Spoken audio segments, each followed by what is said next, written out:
Hello and welcome to our country kitchen. Hello, Mrs. Farmer. Mr. Farmer, how are you?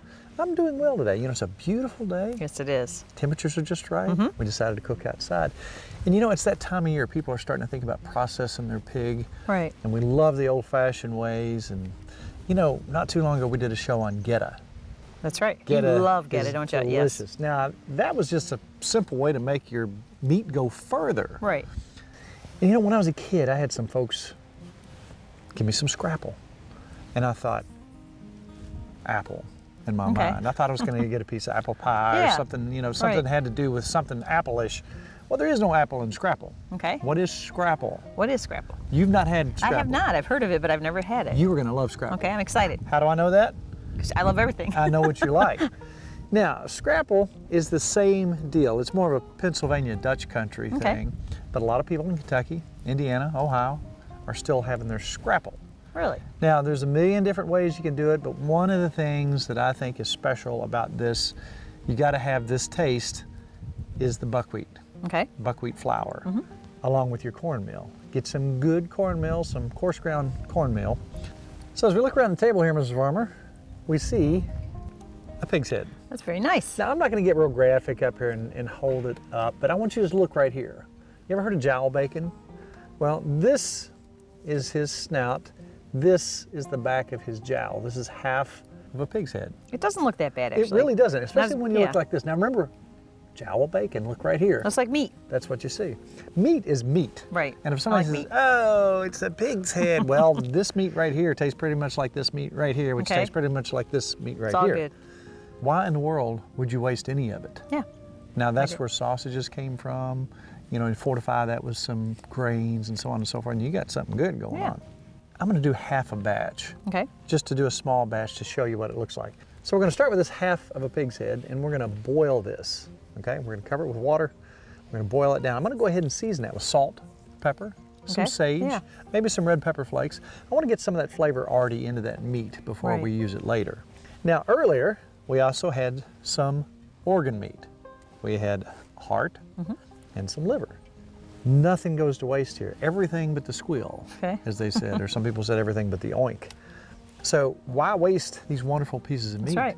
Now, in order to get your pig head cooked down and get the fats in there that you need and have everything falling off the bone, along with your organ meat, the organ meat probably would only take an hour. Pig's head is going to take about 2 hours. The smell is beautiful. Let's do this in the pound group. Okay. So we're going to take the organ meat out, and we're going to get about a pound, pound and a half of meat for this particular batch. All right, while you're doing that, Mrs. Farmer, I'm going to take about 4 cups of my stock. All right, so what do I have in my little bowls in front of me? What do you have? You might ask, Mrs. Farmer? I'm asking. They're cute. All right, I have salt. I have sage. I have thyme. I have some cayenne. I have some red pepper flakes. And I've got on the bottom some black pepper. Wow. Now, you could even put some white pepper in here. Some people like this. Yeah. This is according to taste. As it starts to thicken up, taste it. Make sure it's got what you want. And think about how that's going to taste when you put a slab of butter in that skillet. Yeah. Oh, yummy. My. In this stock, once it gets good and boiling, I'm going to put about 3/4 of a cup of cornmeal. Okay. Now, of coarse ground cornmeal. Right. And then we're going to go about 1/4 of a cup of our buckwheat flour. You need that buckwheat flour for the particular taste we're looking for here. You see? Nice and smooth. Nice and smooth. You got to pour it in slow, and you can't get it too hot too quick or it will clump on you. All right. So now what do we do? When we're stirring this up, we're going to season it. And what I'm going to do is I'm going to put some salt in here, and I'm going to taste along as I go. I'm going to put at least a tablespoon of salt in there. You want it to be good and salty. I want some thyme. I'm going to put, I don't know, half a teaspoon in there. And come back with some rubbed sage. I'm going to put at least a tablespoon in there, like my sage. Now, here's where you can adjust. Now, this is cayenne, so I'm just going to go just to, here, I hope the wind doesn't blow this in our eyes. A little bit of cayenne. I'd say 1/4 of a teaspoon or less. And I like red pepper flakes in my sausage or in my anything. And then, like, if that's not enough pepper, I need some black pepper. I'm going to put a goodly amount of that in there, probably half a teaspoon at least. And it's gonna smell peppery, and it's gonna smell sagey. I like that smell. Now this, you're gonna let cook for at least 10, 15 minutes till it starts to thicken up. You don't want it to get too thick before you start putting your meat in there. Now we've got this sufficiently thick enough to start adding some meat. And we have taken all of this yummy meat here. Got it cooked up and ready to go. Now remember, it was pre-seasoned too. Keep going. All these flavors, yeah. I'm gonna end up with probably a pound of meat in here, maybe a little over a pound, pound and a half. A little bit more. And I'll do it. Good.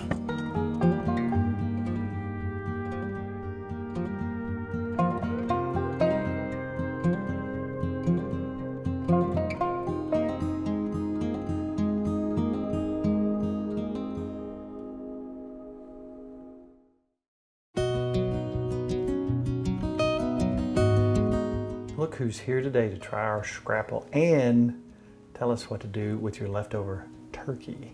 It's Mr. Farmer. Hey, Mr. Farmer. Hey, Mr. Farmer. Somebody in the show recently asked to say, why do you call Nikki Mrs. Farmer? I'm like, it's Mrs. Farmer. I call you Mrs. Farmer. Just as a joke, you call Mom Mrs. Farmer. Mrs. Farmer calls me Mr. Farmer, and it's just kind of fun. So that's how that started back in the 70s. 1974, right? Right. You were there. I got it. You know what? We made Scrapple the other day. You know, I was telling you about that. You were telling me about when you were a kid, you'd have what they called fried mush. Yes. Very similar thing. Do you remember how they made it? Not exactly, but I remember eating it as a child. And it was kind of like cornbread, except it was in a loaf. Mm-hmm. And they sliced it and fried it, and it was delicious. And they probably had, what they probably did is they probably took like pork fat. I'd say. And stirred that in cornmeal. Yeah. Now this is a little different. This is Scrapple. This is like a Pennsylvania Dutch deal. When you dump it out, now it might look fairly unappealing to those who think, ooh, it looks like Spam. But it's the taste that matters, Mr. Farmer. Mm-hmm. So we got some butter in here. The star of tonight's show is not the Scrapple. That's cool. What Daddy's making is what we used to smell after Thanksgiving. You wake up in the morning. It's such a simple recipe, but such a wonderful smell. It's like certain things have a smell that are seasonal. When Mom was making her chow chow, you'd smell it throughout the whole house. When you made this hash, we knew something good was about to happen. And we'll come up with that in a minute. But I want you to try this Scrapple, Daddy. So, Mr. Farmer, as you're looking at this Scrapple, you're probably thinking, what an attractive gray color we have here. But listen to this. You know, Dad, I remember first time I ever had pickle loaf. You remember stopping by that old general store? And the thing about the old days is I don't think they had the health inspector come in very often. Do you remember that store had cats all over the counter and he'd shoo them out of the way while he was cutting your bologna or whatever? And I remember going there getting pickle loaf sandwiches. We get a loaf of bread, pickle loaf, and RC Cola. And it was so hot in the summertime. We'd drink that Coke and you'd say, you want another one? I remember drinking 2 or 3 16-ounce colas. Do you remember what we did when it rained? We had a garbage bag that we put over top of our... I do remember that. This is almost done. You want to get some brown edges on it? Yeah, that's what makes it good. I had this in deer camp one time. Fellows from Pennsylvania. He made this. Is that where you first learned of it? Yeah. But lots of folks in Kentucky know about Scrapple too. You know, you talk about the hog's head and using all of that. When I was a kid, they would take the brains and eggs, scrambled eggs and brains. Oh, yeah. And I haven't seen that for a long time anywhere. I know with my grandparents that helped raise me, sometimes I'd complain about the leftovers, having to eat leftovers. My grandmother would always say, she said, you better hope you always have it this good, because she'd seen some hard times, you know. All right, Mr. Farmer. Okay. That one right there in the front looks like This one? Yeah, that looks All like right, the I'm just going perfect. to take a little bite of it, okay? See what you think. Too good? Good, yeah. Nice and salty, I like that. That is good. It really is. Boy, that would be good with breakfast, wouldn't it? Hey, More? Yes, it would be good. Oh, my. Good. All right, got our scrapple out of the way. If you made a great big batch, you could take these out, put it in a vacuum sealer, mark your date on it, put it in the freezer, and you'd have a bunch of it ready to go. Yeah. Would you take it home with you? Might take one. I don't want to take it. All right, let's get down to business, Mr. Farmer. I want some Okay. hash. We got some Okay. biscuits already sitting over there looking at us. Okay, very good. All right, I like family traditions, and I like family memories, and a lot of those revolve around the kitchen. How did this start for you? Okay, as a small child, my brother and I were partially raised by my grandparents, and they were country people that lived in a city, and they still had their country ways and their country cooking and all that. My grandmother was a wonderful cook. She even cooked for a restaurant at one time. But she would fix this for us a lot of times for breakfast or even any time of the Was day. this Mamaw Parrot? Mamaw Parrot, yes. This was my mother's mother and father we lived with. And, boys eat a lot, and they had to make a little bit to go a long way. And so she'd make a big skillet full of this hash, and we loved it. And so when I was grown and married, I started trying to duplicate that for our family, every year, especially around Thanksgiving when we have leftover turkey, I would take the carcass and pick off all the little bits and pieces, and the neck and maybe the back and some of the wings and what we didn't slice up. And that would get put kind of aside for our big hash breakfast or meal. Anyway, we've been doing that a long time. We've been married how many years now? 59 years. 59. How can that be when I'm only 28? I know. It's amazing. Amazing. But anyway, the kids always liked it, and This is something you can't hardly not like. It's so simple, but Daddy, it really did have a distinctive taste and smell. Yeah. It smelled the whole house up in this wonderful way. it's that combination of things that give you that certain smell, And because we're talking about it, I want to make it happen. I'm going to turn you some fire on, Mr. Okay. Okay, so you want me to start? Yeah, let's do this. We'll get this heated up a little bit. It takes about 20 minutes for the potatoes to cook. This is a couple of cups of broth. And I've got most of this cut up, but I'll cut up maybe a little bit more potato. And I try to cut it up efficiently and make the pieces come out a certain size so you can pick them up with your fork or spoon or whatever you eat with. And the best way I found to do it is cut it like that and then cut it a couple times across this way. And just in a few seconds you have a bunch of tiny potatoes to go in the hash. So how would you guess you got maybe 2 cups of turkey, 2 cups of potatoes? Yeah, I would say probably, I'd say maybe a cup of onions, maybe 2 or 3 cups of broth. We'll see how much we need. And then potatoes, I usually use like 4 pretty good sized potatoes. These were a little bit smaller, so we used a few more. I think we used about 6 of these. If you're looking at this thing, well, it's only got a couple of seasonings. It's only got a couple of ingredients. I'm telling you, try this after Thanksgiving and then come back and tell me it looks simple. This is absolutely one of my favorite things. All our kids would say, Daddy, make your hash, Daddy, make your hash. That's probably the second favorite thing to the world's greatest cheeseburgers. Well, I'll put the potatoes in first because it takes them longer to cook. I'll go ahead and put these onions in there too since I got them cut up. I think I'll cut up a little bit more onion to put in there. And we'll put the meat in last because it's already cooked. And basically it just has to heat up. Just salt and pepper. Just salt and pepper. Now in a minute, And those onions are getting my eyes. But in a minute we're gonna start getting that smell. so the onions and the pepper really had the most of the smell. And here's a little secret. If you don't have broth, no big deal. It's almost as good with water. So, but broth is the best, of course, because you get that broth cooked into everything. This is a little bit, this is gonna be a little bit meaty, so that's, I like I that. have no problem with that.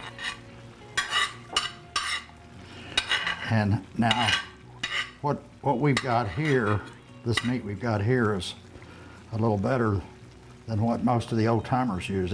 What they had was really scrappy. It was, Pieces of gristle and stuff in it. well, I mean, it was little tiny pieces that they picked off of the bones. Just picking every little, every piece of meat off of there. Everything, yeah.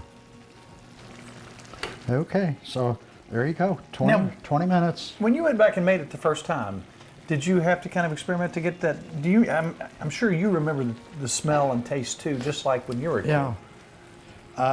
I think the thing I had to figure out the most was the proportions. Mm-hmm. You know, how many potatoes, how many onions, and how much meat. You know what it kind of looks Mm-hmm. like. And I was telling you when I first came, I kind of came up with an idea: 1, 2, 3, 4. 1 onion, medium size. 2 cups of turkey. 3 cups of broth. And 4 pretty good sized potatoes, and that makes a skillet. That's it. Look, smell that? Yeah, I smell it. That's the magic. So simple, but it's magic. I think that's about as simple a meal as you could make, and when you put it over biscuits. Hash, scrapple, and grandma There you go. coming up next.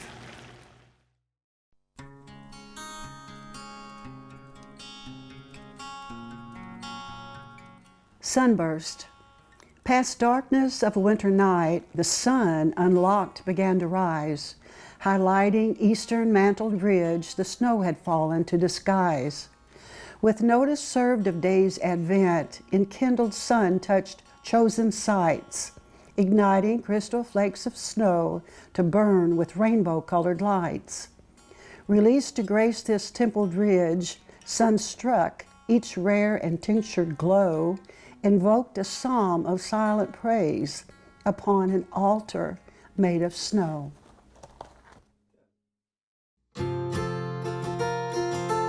If it boils down a little bit and starts to look maybe a little bit dry, you can add a little water, a little bit more broth, but you don't want it soupy, you don't want it too wet, and you don't want it to dry out. You want it to be able to go over your biscuits like a gravy, and then the other part too. So it's more like a stew than it is a soup. It's not done until the potatoes get soft, so it takes a while. I can't wait to eat this. The kitchen is filled with the proper smell. All right. That smells beautiful. I'm gonna take this and set it aside, Mr. Farmer. I wanted to make another comment or two. You know, it has to have a certain consistency. And could I have that water, maybe just a little bit more water? I've had to add maybe 2 cups of water through this whole process because it keeps boiling down. And if you don't do that, it'll finally end up scorching. So, and the way you can tell it's done, when the potatoes get soft, then the whole thing's done.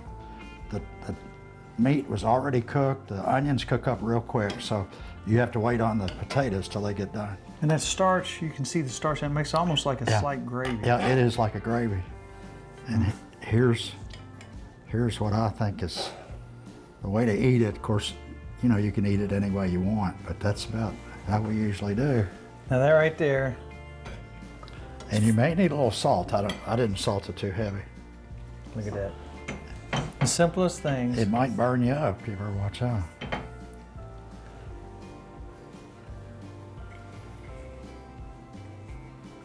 Okay. Oh man. Isn't it funny how something you eat or some music will take you back? Yeah, bring back memories. Yeah. That's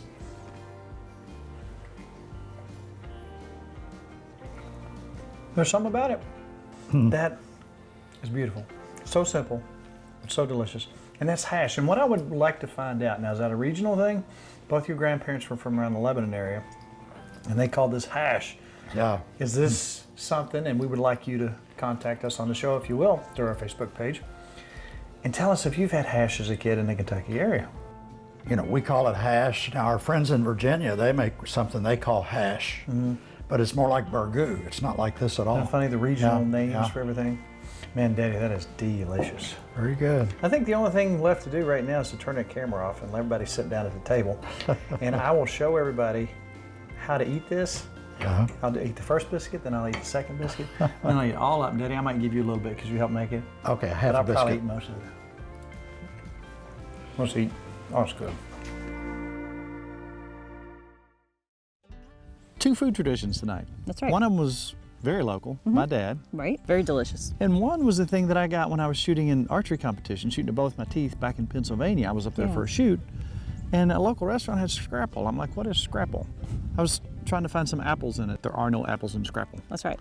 But you know what? Don't judge your food by looking at it. That didn't look all that appealing to me when I dumped it out of the container, but man, when you slice that and put it in there. Pretty good. And my dad's talking about fried mush. That doesn't sound good, but I've had it. It's really good. It's about the same thing except without the meat.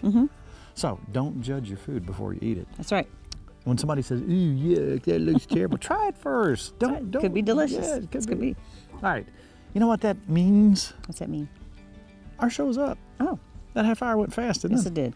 So, Mrs. Farmer, many times we get people asking us, how in the world would I find this recipe or that recipe? Most of our recipes, unless somebody's on the show and made them without measuring, Right. in that case, you still need to go to. TimFarmersCountryKitchen.com. That way you can see how they made it. If we made it, we have to measure it because That's Kelly right. would get mad at us She if we would. didn't. We have it measured out for you, TimFarmersCountryKitchen.com. Go to recipes, or you can watch the episode itself. And hit the little red button. Click subscribe. If we get something new, you'll be the first to know about it. That's right. And we love our Facebook friends. We do. talk to them all the time about everything. And the problem is it's almost impossible to get on our page. And why is that, Mrs. Farmer? Difficult. You hit like. That's all. That's all you do. So It's hit pretty easy. like, That's become right. our friend, talk to us on Facebook. And it's all about Good times. good friends And and good eats. boo-boo. Boo-boo. Look here, look back here. Now, normally we don't keep talking after the close of the show, but let me tell you something. I don't like cats. That's right. I have never liked cats. The other day, you're telling me, come out here and run this cat off. I go to run the cat off. It's so skinny. It's so emaciated. It probably hadn't eaten in months. That's right. He ran to you, went around your legs. He ran to me, You fell looked in up love. at me. I said, don't we have some sardines somewhere? You've been feeding him ever since. So now we have Boo Boo TT. Boo Boo TT. You want to call him Boo Boo? I want to call him TT. So he's Boo Boo TT. He's Boo Boo TT. So, again, it's all about Good times good friends and good eats. and Boo Boo TT. Boo Boo TT. Where'd he go? He's in the wagon.